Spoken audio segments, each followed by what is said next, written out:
Hello बच्चों, आज की क्लास में हम डिस्कस करने वाले हैं एक नया टॉपिक कॉम्प्लेक्स नंबर के अंदर। हम चैप्टर जो अभी तक डिस्कस कर रहे हैं वो बेसिकली कॉम्प्लेक्स नंबर है और उसके अंदर हम आगे टॉपिक देखने वाले हैं। सो आप आज का टॉपिक का हेडिंग डाल लीजिए, कॉम्प्लेक्स नंबर पार्ट 2। बेसिकली हम कोशिश कर रहे हैं इसको पार्ट में स्टडी करने का। मैं नहीं चाहता कि आप बोर हो जाओ और एक ही बार में आपको लगे कि एक वीडियो में 2 घंटे 1.5 घंटे का बना दूं और आपको लगे कि ये कवर हो गया। ऐसा मैं नहीं करना चाहता हूं। बिल्कुल मैं आज चाहता हूं कि आप एक एक कॉन्सेप्ट समझे। ज्यादा से ज्यादा क्या होगा, आपको वीडियो स्विचेस करने पड़ेंगे, बट दैट्स फाइन, ये हो जाता है। तो सबसे पहला कॉन्सेप्ट आज का देखते हैं, उसको बोलते हैं मॉड्यूलस। बहुत फेमस टर्म्स है और बहुत यूजफुल भी है। मॉड्यूलस जो है, modulus of a complex number. तो ऑब्वियस सी बात है, मॉड्यूलस स्टडी कर रहे हैं तो हम कॉम्प्लेक्स नंबर का ही मॉड्यूलस स्टडी करेंगे। सो देखो, मॉड्यूलस का मतलब सीधा सीधा अगर कोई आपसे पूछे कि मॉड्यूलस का क्या मतलब होता है तो आप उसको जवाब दोगे मैग्नीट्यूड। मैग्नीट्यूड का मतलब क्या होता है? अगर आप फिजिक्स आपने वेक्टर चैप्टर पढ़ा होगा तो आपने मैग्नीट्यूड पढ़ा होगा। मैग्नीट्यूड का मतलब होता है वैल्यू। किसी भी कॉम्प्लेक्स नंबर का वैल्यू क्या है। मॉड्यूलस का एक लेमैन में लैंग्वेज में उसका जो वैल्यू होता है उसको वही बोलते हैं, और इसी को हम एब्सोल्यूट वैल्यू भी बोला जाता है कि किसी भी कॉम्प्लेक्स नंबर का एब्सोल्यूट वैल्यू क्या है। उसी को हम किससे रिप्रेजेंट करते हैं? उसको हम रिप्रेजेंट करते हैं मॉड्यूलस से। बड़ा सिंपल है, कुछ भी नहीं करना। अब इसी को थोड़ा बहुत टर्मिनोलॉजी दे दिया है रिप्रेजेंट करने के लिए, है ना, और ये हाई फाई नाम दे दिया है कि मॉड्यूलस होता है।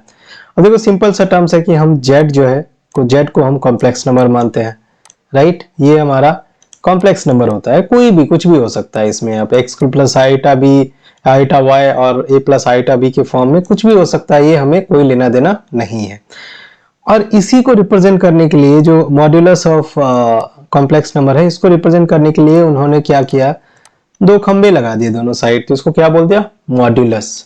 और मॉड्यूलस है और एब्सोल्यूट वैल्यू है, तो आपको पता है कि एब्सोल्यूट वैल्यू कुछ भी हो सकता है। मतलब ये है कि पॉजिटिव हो सकता है, नेगेटिव हो सकता है, बट मॉड्यूलस की एक खास बात है।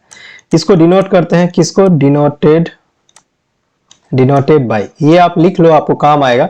मॉड्यूलस को हम इस तरह से रिप्रेजेंट करते हैं। तो आपको यहाँ पर ये चीजें पता होना चाहिए।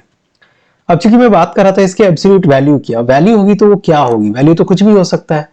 तो इसमें रेस्ट्रिक्शंस क्या होता है कि जब भी मॉड्यूलस आप निकालोगे किसी भी कॉम्प्लेक्स नंबर का, तो वो हमेशा ग्रेटर देन इक्वल टू 0 होगा। और ये इक्वल टू कब होगा? ग्रेटर देन तो समझ में आता है, और इक्वल टू कब होगा? जब वो जो आपका कॉम्प्लेक्स नंबर है वो स्वयं 0 हो जाए। अभी आपको पता चलेगा कि वो मैं क्या बोल रहा हूं। अब ये जो इसकी जो वैल्यू है ग्रेटर देन इक्वल टू 0 होगा। आप फोर, इसका जो ये जो साइन होता है कि 2 वी बना के कट जो मारते हैं, इसका मतलब होता है फॉर ऑल। आप यहाँ पर लिख लो, याद आएगा, क्योंकि बीच में लोग सिंबल बना देते हैं बट पता नहीं चलता है क्या है, और बाद में जब पढ़ाई करते हैं, खास करके ऐसे लोगों के लिए जो पहली बार इसको देख रहे हैं, तो ये जो वी को लिख के काट देते हैं, इसको बोलते हैं फॉर ऑल। तो इसको ऐसे भी लिख सकते हो। सो फॉर ऑल होता है। और फॉर ऑल व्हाट, ये जितने भी जेड है वो कॉम्प्लेक्स नंबर की फैमिली में बिलोंग करता है। सारे जेड के लिए ये ट्रू है। क्या ट्रू है? कि मॉड जेड यानी कि मॉड्यूलस, इसको पढ़ते हैं मॉड जेड। यहीं से मॉड आता है। ये 3 टर्म आप ले लेंगे तो आपको मॉड दिख जाएगा मॉड्यूलस का। Mod z always greater than equal to 0 for all complex number belonging to the family of complex number, right. अब ये तो हो गया इसको रिप्रेजेंट करने का तरीका। अब इसका जो फॉर्मूला होता है कि अगर आपका कॉम्प्लेक्स नंबर, मान लीजिए यहाँ पर कॉम्प्लेक्स नंबर आपने लिया a plus iota b, right. अगर ये आपका कॉम्प्लेक्स नंबर है तो मॉड्यूलस जेड का जो फॉर्मूला होता है वो हो जाएगा अंडर रूट ए स्क्वायर प्लस बी स्क्वायर, यानी कि रियल टर्म का स्क्वायर और इमेजिनरी टर्म का स्क्वायर। सिंपल सा वही करना है और ये आपको वैल्यू दे देगा। अब मैं यहाँ क्यों बता रहा था कि ग्रेटर देन इक्वल टू 0 होता है? इस वजह से आपको पता है कि मैथमेटिक्स में अंडर रूट के अंदर जो भी नंबर्स होता है, जो भी नंबर हो, और यहाँ पर तो स्क्वायर फॉर्म में है, तो अगर ये ए और बी नेगेटिव भी होगा तो वो स्क्वायर होकर पॉजिटिव हो जाएगा। और 2 पॉजिटिव का सम अंडर रूट के अंदर कभी भी नेगेटिव नहीं होगा, क्योंकि अंडर रूट का आगे चल के हम जब कैलकुलस वगैरह पढ़ेंगे तो वहां पर मॉड्यूलस का डेफिनेशन आता है, अंडर रूट का डेफिनेशन आता है कि अंडर रूट के अंदर जो भी नंबर्स होते हैं, राइट, वो हमेशा पॉजिटिव होता है, और उसके बाहर जो भी नंबर आता है वो हमेशा पॉजिटिव आता है। इमेजिनरी नंबर को आप जानते हैं I equal to under root -1, तो ये तो इमेजिनरी नंबर, इसीलिए हम उसको बोलते हैं। तो ये आपको क्लियर है। तो आपको क्या याद रखना है कि मॉड्यूलस ऑफ जेड यानी कि जो एब्सोल्यूट वैल्यू है किसी किसी भी कॉम्प्लेक्स नंबर का वो क्या होगा, वो होगा अंडर रूट ए स्क्वायर माइनस बी स्क्वायर, अगर वो complex number a plus iota b है तब। तो इसका मतलब क्या हो गया कि ये होगा, और इसी को हम क्या बोलते हैं कि ये हमेशा ग्रेटर देन इक्वल टू 0 होगा for all z belongs to capital C, यानी कि फैमिली ऑफ कॉम्प्लेक्स नंबर। जिसको याद नहीं होगा वो आप लिख लीजिए, C यहाँ पर है फैमिली ऑफ कॉम्प्लेक्स नंबर। तो जितने भी कॉम्प्लेक्स नंबर इस दुनिया में एग्जिस्ट करते हैं वो इस कैपिटल C के अंदर आता ही आता है, राइट। तो ये चीजें आपको समझ में आनी चाहिए। तो ये हुआ बेसिक डेफिनेशंस। अब इनके कुछ प्रॉपर्टीज होते हैं, जैसे हमने प्रॉपर्टीज पढ़ा था आपका, जो पिछले क्लास में हमने प्रॉपर्टीज पढ़ा था, वो प्रॉपर्टीज पढ़ा था आपका कॉम्प्लेक्स नंबर का, ढेर सारा प्रॉपर्टीज पढ़ा था कॉन्जुगेट का। तो वो सब के तरह ही हमें इसका मॉड्यूलस का भी कुछ प्रॉपर्टीज होता है जो हमें लिख लेना है। तो आप क्या करेंगे, आप अगला हेडिंग डालेंगे और इसमें हेडिंग डालेंगे प्रॉपर्टीज ऑफ मॉड्यूलस। मतलब एब्सोल्यूट वैल्यू जो होता है किसी भी कॉम्प्लेक्स नंबर का निकालते हैं, उसका कुछ प्रॉपर्टीज होता है, प्रॉपर्टीज ऑफ मॉड्यूलस। तो ये प्रॉपर्टीज का यूज करके सवाल बनता है, तो इसको आपको याद रखना, कहीं ना कहीं प्रैक्टिस करवाऊंगा तो उसे याद हो ही जाएगा, वो चीजें आपको बहुत जरूरी है। तो यहाँ पर लिखते हैं, पहली प्रॉपर्टीज की तरफ बढ़ते हैं। पहला प्रॉपर्टीज कहता है कि अगर किसी मॉड्यूलस z यानी किसी भी कॉम्प्लेक्स नंबर का मॉड्यूलस 0 है, तो इसका मतलब क्या होता है, इसका मतलब ये दोनों साइड से सही है कि इसका जो कॉम्प्लेक्स नंबर होगा वो खुद ही 0 होगा, जो मैं अभी थोड़ी देर पहले बता रहा था आपको कि modulus greater than equal to 0 हमेशा होता है जनरल किसी भी कॉम्प्लेक्स नंबर के लिए, और ये 0 स्पेशल केस में होता है कब, जब z इक्वल टू 0 हो, और जब z इक्वल टू 0 होगा तो मॉड्यूलस ऑटोमेटिकली 0 हो जाएगा, क्योंकि 0 प्लस 0 आईटा आई और 0 square plus 0 square under root लेंगे तो वो 0 ही आएगा। तो ये चीजें आपको याद रखना। ये हो गया आपका पहला प्रॉपर्टीज। अब दूसरी प्रॉपर्टीज की तरफ चलते हैं। दूसरा प्रॉपर्टीज आपने पिछले ही क्लास में कॉन्जुगेट पढ़ा था। तो mod of z and z बार ये दोनों बराबर होता है, यानी कि कॉन्जुगेट आपका आपस में बराबर होता है। क्यों? क्योंकि यहाँ पर आपको पता है स्क्वायर होता है, तो नेगेटिव हो या पॉजिटिव हो सब बराबर हो जाएगा। और यही बराबर हो जाता है कि आप पूरे कॉम्प्लेक्स नंबर के सामने नेगेटिव भी लगा देंगे, तो यानी कि दोनों रियल टर्म और इमेजिनरी टर्म नेगेटिव हो जाएगा और स्क्वायर में वो पॉजिटिव हो जाएगा, इसीलिए बराबर होता है।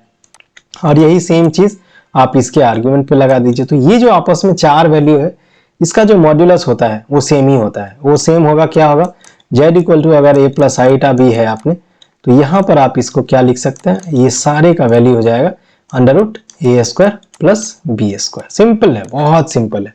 और ये क्या होगा, ये हमेशा ग्रेटर देन इक्वल टू 0 होगा for all z belongs to family of complex number. ये आप लिख सकते हैं, ये मैंने एक्स्ट्रा आपको यहाँ पर लिखवा दिया है। तो ये चीजें आपको बहुत काम भी आने वाली है, और आपको क्वेश्चन सॉल्व करते समय प्रॉपर्टीज का यूज भी करना है। जब हम एग्जाम्पल करेंगे, ढेर सारे एग्जाम्पल करेंगे, पहले मैं कोशिश करता हूँ कि थ्योरी आपको बता दूं, और थ्योरी जब आपका एक बार हो जाएगा तो उसके बेसिस पर हम एग्जाम्पल करके इसको बहुत आसानी से समझ सकते हैं। आगे बढ़ते हैं और अगला प्रॉपर्टीज देखते हैं। अगला प्रॉपर्टीज देखते हैं कि ये जो मॉड्यूलस है, मॉड्यूलस का जो माइनस वाला साइन है और प्लस वाला साइन है, ये हमेशा रियल नंबर ऑफ वो कॉम्प्लेक्स नंबर जो भी है उसके बीच में लाई करता है। यानी कि जो real number of complex number, कोई भी एग्जाम्पल ले लीजिए, उसका जो आपस में ये रिलेशन होगा वो कैसा होगा। जैसे मैं इसी को एक एग्जाम्पल के तौर पे यहाँ पर मैं आपको बता देता हूँ कि अगर z इक्वल टू मान लीजिए आपने 3 प्लस 4i ले लिया, राइट, तो अब आपका रियल पार्ट ऑफ z क्या है, रियल पार्ट ऑफ z यहाँ पर हो गया। इसको प्रूव करने के लिए मैं यहाँ पर लिख देता हूँ, रियल पार्ट ऑफ z क्या है 3।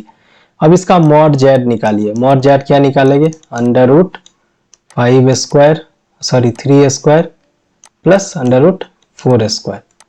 तो ये निकाल लेंगे, 3 तिया 9 और 4 चौक 16, यानी कि 25 हो गया।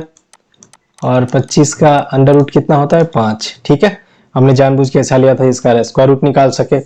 अब ये 5 निकल गया। अब ये जो 3 आया है रियल, ये आप देख सकते हैं 3 किसके किसके बीच लाई कर रहा है, माइनस मॉड जेड और plus mod Z. Minus mod Z कितना हो जाएगा, -5, और प्लस मॉड जेड कितना हो जाएगा, +5। तो आप देख सकते हैं 3 जो है हाँ इसके बीच में लाई कर रहा है, इसका मतलब वो हमेशा इसके बीच में लाई करता है, इसीलिए ये प्रॉपर्टीज निकल के आई है। और यहीं से आप ये सारे प्रॉपर्टीज को वेरीफाई कर सकते हो। आप जैसे यहाँ पर जेड बार निकालोगे तो 3 - 4i हो जाएगा, तो यहाँ 3 स्क्वायर प्लस -4 का होल स्क्वायर हो जाएगा, तब भी ये 5 ही आएगा। यहाँ पर अगर आप माइनस जेड करेंगे तो -3 -4i हो जाएगा, तो -3 का स्क्वायर और -4 का स्क्वायर अगेन ये 5 देगा अंडर रूट में जा करके। फिर माइनस जेड बार यानी कि -3 + 4i हो जाएगा। जेड बार निकाल के अगर आप कंजुगेट निकाल के करते हैं और तब भी उसका स्क्वायर लेंगे तो 5 ही आ जाएगा। तो ये भी आपका उस हिसाब से प्रूफ हो गया। ये तो ऑलरेडी प्रूवन ही है और ये भी प्रूफ हो गया। तो ये चीजें आप करते रहेंगे, आपको एग्जाम्पल के साथ बहुत आसानी से समझ में आ जाएगा। और चौथा प्रॉपर्टीज भी इस एग्जाम्पल से आपको समझ में आ जाएगा कि मॉड जेड का माइनस अगर आप लेते हैं और इमेजिनरी पार्ट ऑफ जेड, कोई भी कॉम्प्लेक्स नंबर का इमेजिनरी पार्ट होता है, तो वो भी जो है मॉड जेड के प्लस और माइनस के बीच में लाई करता है। अब यहाँ पर क्या है, यहाँ पर लगे आता हूँ, हम इमेजिनरी पार्ट ऑफ जेड भी निकाल लेते हैं और इमेजिनरी पार्ट ऑफ जेड क्या है, प्लस है, राइट, +4 है।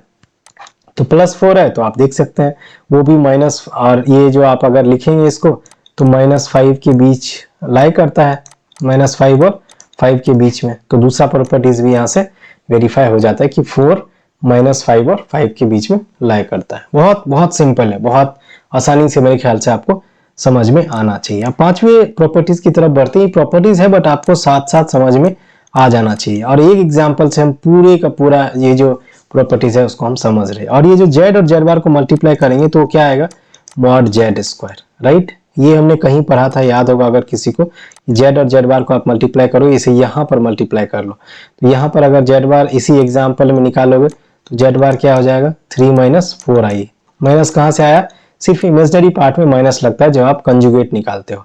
तो अब जेड इंटू जेड बार करो, जेड इंटू जेड बार करो, यहाँ पर क्या आता है, जेड इंटू जेड बार करोगे तो आप क्या लिखोगे, 3 + 4i इंटू 3 - 4i, राइट। और ये क्या हो जाएगा, मल्टीप्लाई करो, 3 × 9 -3 × 12i, ये हो जाएगा +12i, और ये हो जाएगा -16i स्क्वायर, राइट।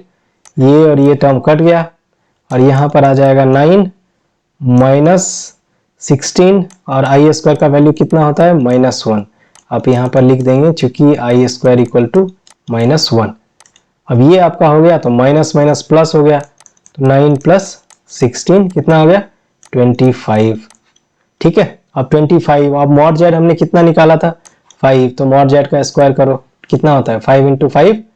यहाँ पर आप निकाल सकते हो कि यहाँ पर अगर आप मॉड जेड का स्क्वायर करेंगे तो ये हो जाएगा 5 स्क्वायर, ये हो जाएगा 25, जो कि इसके बराबर है, यानी कि z z bar is equal to mod z square proof हो गया। ये बहुत आसान है, ये तो मैं आपको बता रहा हूँ, बट जरूरी नहीं है कि आपको ये समझ, मतलब इस एग्जाम्पल के थ्रू समझ में ना आए, बहुत आसान है। छठे प्रॉपर्टीज की तरफ बढ़ते हैं। मतलब ये चीजें ऐसी है जो मुझे लगता है आपको आना ही चाहिए।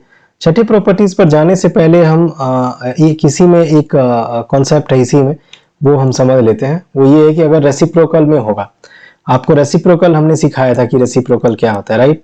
रेसिप्रोकल किसी भी नंबर का या किसी भी कॉम्प्लेक्स नंबर का क्या होता है, उसका उल्टा हो जाता है। अगर 2 है उसका रेसिप्रोकल 1/2 होता है, z है तो उसका रेसिप्रोकल 1/z हो जाता है। तो यही 1/z अगर हम करेंगे तो इसका जो वैल्यू होगा, उसका वैल्यू जो होता है वो होता है z bar upon mod z square. अब कई सारे लोगों ने दिमाग लगाना शुरू किया कि सर 1/z तभी लिखेंगे जब कंडीशन क्या होना चाहिए कि z शुड नॉट बी 0, तभी ये टर्म डिफाइन होगा। तो ये आपको कंडीशन साथ में लेके चलना पड़ेगा। जब बाद में हम इनइक्वालिटी पढ़ेंगे तो इनइक्वालिटी में आपको पता चलेगा कि इन सब का वैल्यू क्या है। यहाँ पर भी आपको पता चल ही रहा है कि डेफिनेशन चेंज आएगा। और इसको प्रूफ कैसे करेंगे, मॉड जेड स्क्वायर का भी हमने पढ़ा था, जेड जेड बार, जेड चूंकि 0 नहीं है तो जेड बार भी 0 नहीं होगा, और जेड बार जो है कट जाएगा और बचेगा 1/z। तो ये सिंपल सा प्रूफ आप दे सकते हैं। तो ये चीजें ऐसी है जो बहुत कॉमन है। अब इसी के बेसिस पे आप रियल पार्ट निकालना चाहें तो रियल पार्ट ऑफ 1/z निकाल सकते हैं, क्योंकि बहुत आसान है। तो यहाँ पर रियल पार्ट निकालेंगे तो क्या लिखेंगे, यहाँ पर इसको ब्रेक कर दीजिए, तो इसका लिखेंगे real part of z upon mod z square. कुछ नहीं करना है, इसी को ब्रेक कर। अब z बार है क्या, z बार है बेसिकली आपका रियल पार्ट और इमेजिनरी पार्ट, तो वो आप लिख लेंगे, चाहे वो प्लस में या हो या माइनस में हो। एंड यहाँ पर लिखेंगे imaginary part of z is equal to 1/z, imaginary part of 1/z is equal to क्या हो जाएगा, वो हो जाएगा आपका इमेजिनरी पार्ट ऊपर में आ गया, imaginary part of z divided by mod z square. तो ये सिंपल आप इससे निकाल सकते हैं, ये वाले से ड्राइव करके। जब आपको ये पता चल गया कि ये सही है तो बाकी पार्ट आप बहुत आसानी से निकाल सकते हैं।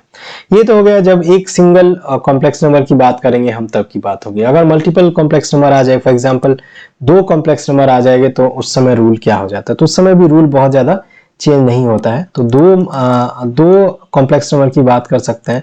यहाँ पर Z1 और Z2 ले लेते हैं। मैं हमारे पास क्या है? 2 कॉम्प्लेक्स नंबर है। अब 2 कॉम्प्लेक्स नंबर ले आया और इसका हम प्रॉपर्टी देखते हैं। अब 2 कॉम्प्लेक्स नंबर है तो सबसे पहला प्रॉपर्टीज बनता है इसका मॉड्यूलस का। तो अगर इस कॉम्प्लेक्स नंबर को आपस में मल्टीप्लाई करोगे तब मॉड्यूलस निकालोगे, तो इंडिविजुअल मॉड्यूलस के मल्टीप्लीकेशन की बराबर होता है। तो आपको अब मल्टीप्लाई करना हो तो मल्टीप्लाई करके मॉड्यूलस नहीं निकालेंगे, सिंपली आप इंडिविजुअल मॉड्यूलस निकालेंगे, जैसे आप निकालते हैं, और उसको फिर आप इंडिविजुअली मल्टीप्लाई कर देंगे। तो ये रूल हो गया छठा। इसी में 7वां रूल होता है। 7वां रूल क्या होता है भाई साहब? 7वां रूल होता है कि अगर आपका डिवीजन में, अगर 2 कॉम्प्लेक्स नंबर को आप मॉड Z1 मॉड Z2 को डिवाइड कर रहे हैं, तो आप यहाँ पर क्या लिखेंगे? और यहाँ पर लिखेंगे कि आप इंडिविजुअल मॉड्यूलस निकाल के उसको आप डिवाइड कर सकते हैं। और यहाँ पर बहुत सारे लोगों को ये चीजें क्लियर हो गई होगी कि Z2 जो है यहाँ पर 0 नहीं होना चाहिए, क्योंकि अगर Z2 0 नहीं होगा तभी ये टर्म आप डिफाइन कर पाएंगे। ठीक है, आगे बढ़ते हैं। अगला टर्म देखते हैं, आठवां प्रॉपर्टीज क्या कहता है कि अगर Z1 प्लस Z2 इसका अगर आप होल स्क्वायर निकालते हैं, होल स्क्वायर पता है a प्लस बी का होल स्क्वायर क्या होता है? a square plus B square plus 2ab। Similarly यहां पर भी इंडिविजुअल मॉड्यूलस का square plus Z1 square plus Z2 square plus Z1 bar Z2 होता है, और यहां पर तो Z1 Z2 बार। सिंपल, बहुत आसान है। अब इसी को, ये टर्म को आप सब्स्टिट्यूट कर सकते हो। अगर आप इसको कैलकुलेट करोगे जो हमने पढ़ा हुआ है, तो ये टर्म क्या है? Mod Z1 square plus mod Z2 square plus ये टर्म आपस में मिलके क्या हो जाता है? 2 times real part of Z1 plus Z2 बार। ये आप आराम से वेरीफाई कर सकते हो। ये 2 टर्म का जो समेशन होता है, ये आप हर जगह कहीं भी यूज करोगे तो उसका जो, इसको बोलते हैं काउंटर कॉन्जुगेट, कि एक बार Z1 पे कॉन्जुगेट है, एक बार Z2 पे कॉन्जुगेट है। तो काउंटर कॉन्जुगेट का हमेशा जो सम होता है वो 2 times real number of this बराबर होता है। सिमिलरली आप अगर 9th प्रॉपर्टीज पे चलेंगे तो 9th प्रॉपर्टीज पे इसका माइनस वाला होता है। ये अगर Z1 माइनस Z2 है, इसका मॉड्यूलस करना है तो मॉड Z1 स्क्वायर हो गया प्लस मॉड Z2 स्क्वायर हो गया। जैसा हम अलजेब्रा में पढ़ते हैं सिमिलरली वैसा ही है। और इसका हो गया Z1 Z2 बार, Z2 बार हो गया, Z1 Z2 bar,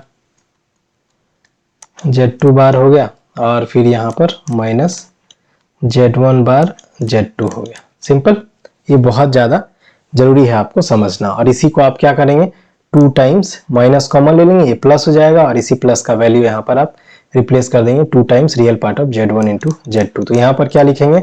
mod Z1 square mod Z2 square minus 2 times of real part of Z1 Z2 bar, right? ये आप बहुत आसानी से लिख सकते हैं। तो ये हो गया 9th प्रॉपर्टीज। ये चीजें ऐसी है जो मेरे ख्याल से आप बहुत आसानी से सीख सकते हैं, और इसको आप अपने आप प्रूव करिए। नहीं प्रूव होता है तो आप मुझे क्वेश्चन पूछिए, मैं वहां पर आपको बताऊंगा। 10वीं प्रॉपर्टीज क्या है कि अगर मैं मान लो Z1 प्लस Z2 का होल स्क्वायर तो निकालूं ही, और मैं नीचे वाले दोनों को ऐड कर दूं Z1 माइनस Z2 का होल स्क्वायर, तो कुछ लोगों को चमक गया होगा कि अरे सर वो तो कट जाएगा। क्या कट जाएगा? आप पीछे जाओ, आप अगर इन दोनों को ऐड कर दो, इसको ऐड करोगे तो ये टर्म जो है कैंसिल आउट हो जाएगा, आपस में बचेगा क्या? Z1 स्क्वायर 2 बार और Z2 स्क्वायर 2 बार। तो Z1 स्क्वायर और Z2 स्क्वायर 2 बार हो जाएगा, तो Z1 square plus Z2 square ये हो गया, और इसी का 2 बार मल्टीप्लीकेशन, इनकी 2 टाइम्स हो जाएगा, राइट? तो ये हो गया सिंपल सा फॉर्मूला। अब इसको हम पॉलिनोमियल फॉर्म में भी समझ सकते हैं। कई सारे लोग पॉलिनोमियल फॉर्म की बात करते हैं, तो पॉलिनोमियल फॉर्म में आप इसको कैसे समझ सकते हैं कि अगर आपका a और b 2 रियल नंबर है, क्या है ये? 2 रियल नंबर है, 2 रियल नंबर्स। अगर ये 2 रियल नंबर है और Z1 और Z2 कॉम्प्लेक्स नंबर है, तो इसका आपस में रिलेशन देखिएगा क्या है? Z1 Z2 क्या है? 2 कॉम्प्लेक्स नंबर्स, इसको पूरा लिख लेते हैं, यहाँ भी लिख लीजिए नंबर्स, ठीक है। पूरा लिखने का भी हैबिट बनाते हैं।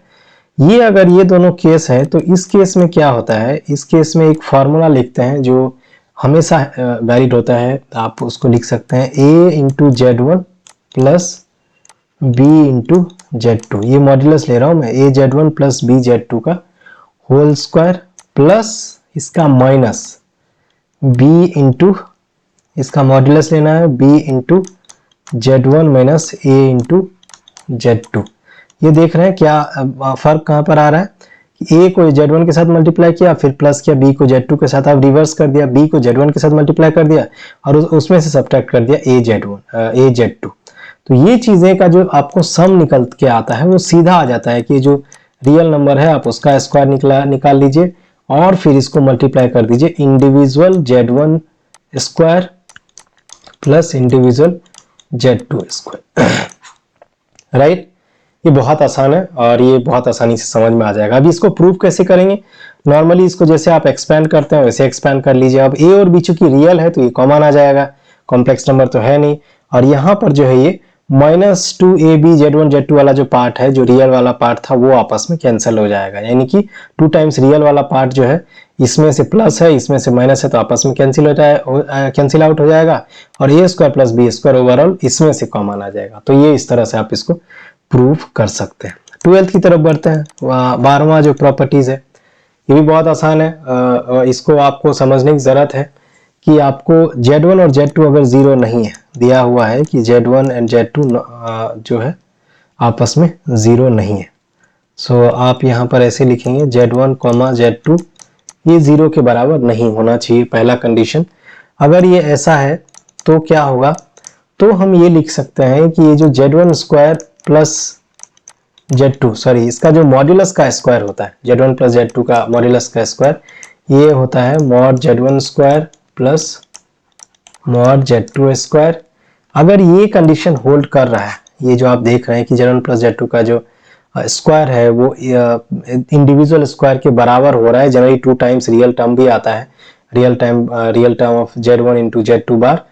तो अगर ये कंडीशन होल्ड कर रहा है तो ये तब होल्ड करेगा जब, जिस केस में Z1 अपॉन Z2, ये सीधा आता है कई बार सवाल, ये जो होगा ये प्योरली इमेजिनरी होगा,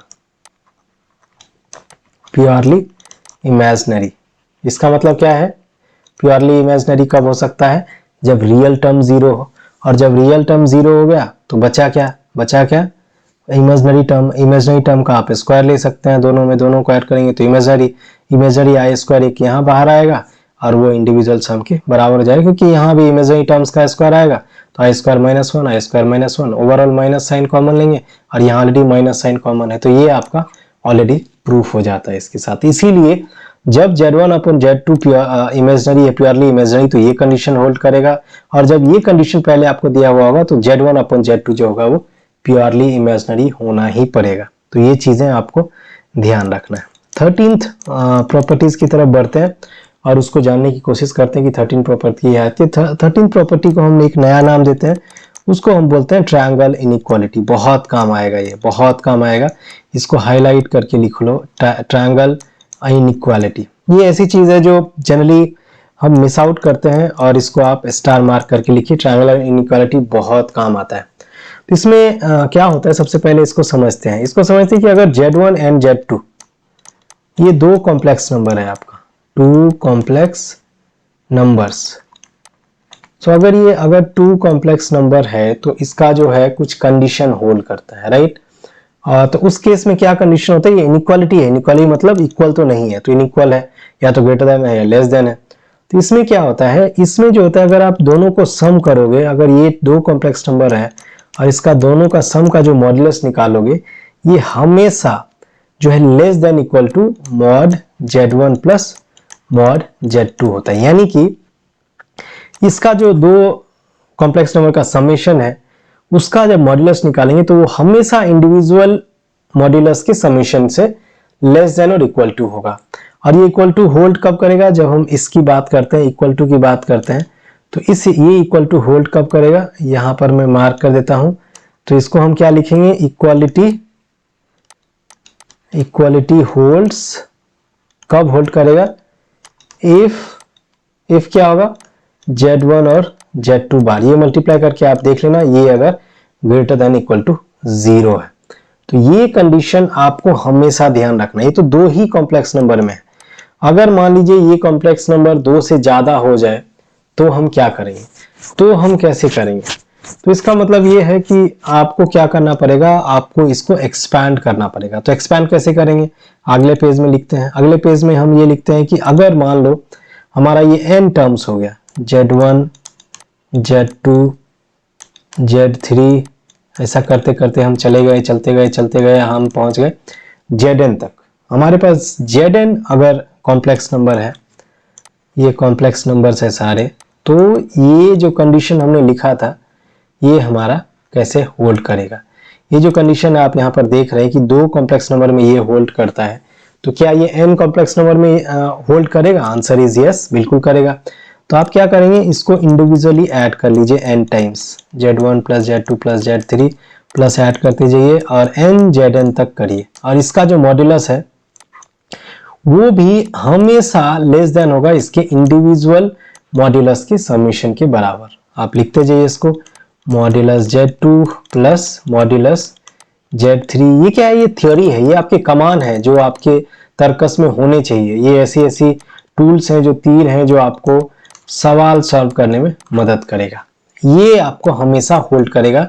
इसको स्टार मार्क कर लीजिए यहाँ पर। ये स्टार मार्क इसीलिए क्योंकि ये बहुत इंपॉर्टेंट है। ये जनरलाइज्ड, आप 5 स्टार मार लीजिए और इसको आप मार्क करके लिखिए। और ये कब, ये जो इक्वालिटी है, इक्वालिटी इसमें कब होल्ड करता है? इक्वालिटी इसमें तब होल्ड करता है कि जो आपका कोई भी दो टर्म्स है कोई भी नॉन जीरो टर्म्स है, उसका रेशियो अगर पॉजिटिव आता है, तो एनी रेशियो ऑफ, ये होल्ड, ये क्या लिखेंगे, होल्ड्स ट्रू। कौन सा होल्ड्स? इक्वालिटी। इक्वालिटी जो है यहां पर, equality holds true if the ratio of any non zero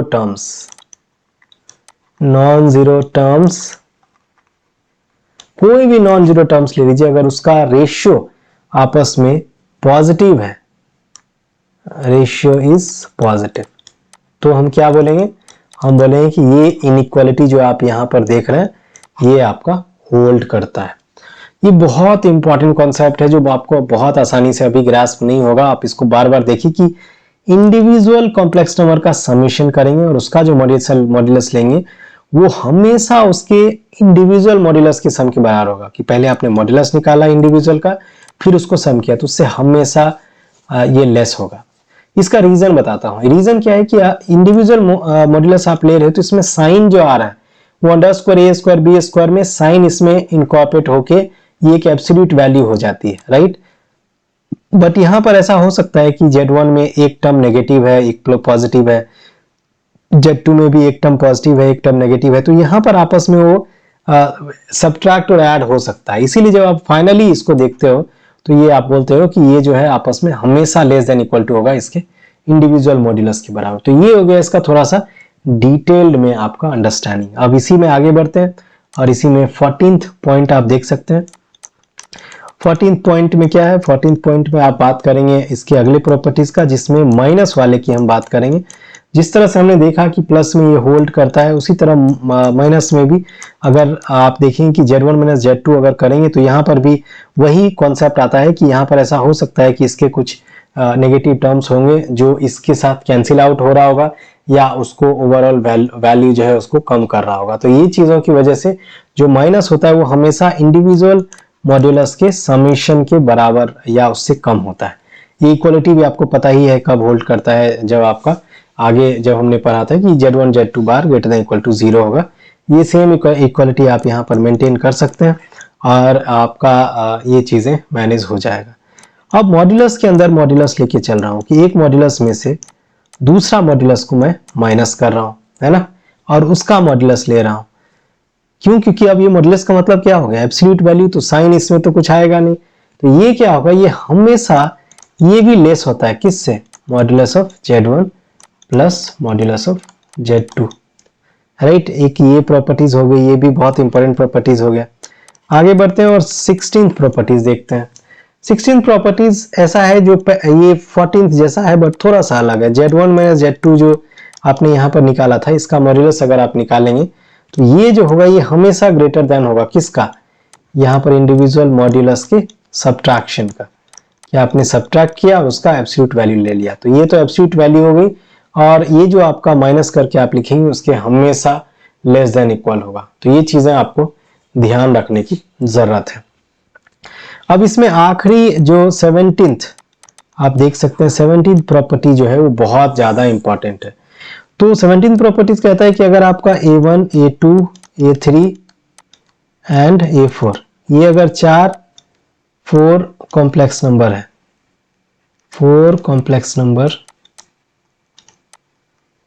तो इसमें चूंकि इनक्वालिटी की बात कर रहे हैं तो इसमें हम क्या बोलेंगे कि ये जो कॉम्प्लेक्स नंबर है और इसमें आप z भी ले लीजिए, तो आप क्या लिखेंगे, z माइनस A1 का जो मॉड्यूलस है, ये आप बहुत अच्छे से सजा के लिख सकते हैं आप अपनी नोटबुक में, z माइनस A2 का जो मॉड्यूलस है प्लस z माइनस A3 का जो मॉड्यूलस है प्लस z माइनस A4 का जो मॉड्यूलस है।